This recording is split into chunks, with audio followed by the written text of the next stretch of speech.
যতক্ষণ পর্যন্ত এই জালেম সরকার, এই খুনি সরকার, ফ্যাসিস্ট সরকারকে আমরা উৎখাত করতে না পারবো, ততক্ষণ পর্যন্ত রাজপথ ছাড়বো না ইনশাআল্লাহ।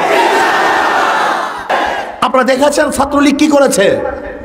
নিরস্ত্র ছাত্রদের উপরে অস্ত্র নিয়ে ঝাঁপিয়ে পড়েছে। আপনি কি দেখেছেন? নিরস্ত্র ছাত্র এবং ছাত্রীদেরকে তারা হত্যা করেছে।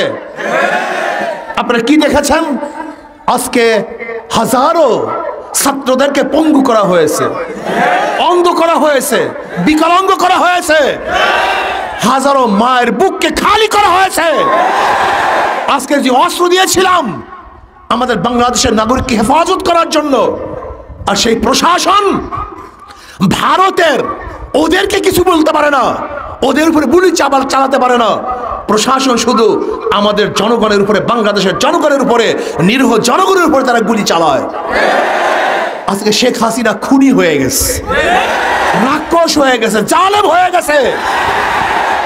সে মসনদে বসে মানুষকে মানুষে মনে করে না, মনে হয় যেন মানুষ নয়, সবাই জানোয়ার।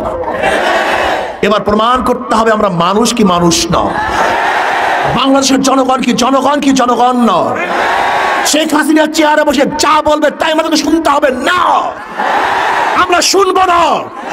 আমরা ব্রিটিশের বিরুদ্ধে আন্দোলন করেছিলাম, আমরা ভাষার পক্ষে আন্দোলন করেছিলাম, ব্রিটিশদেরকে দেশ থেকে তাড়াতে বাধ্য করেছিলাম, আমরা পাকিস্তানি খুনিদেরকে দেশ থেকে বাধ্য করেছিলাম ভারতে।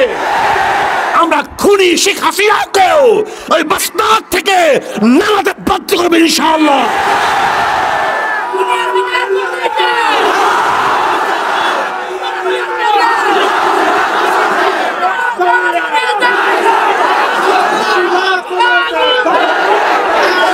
এখন আর আন্দোলন কোন এক গোষ্ঠীর কাছে সীমাবদ্ধ নয়।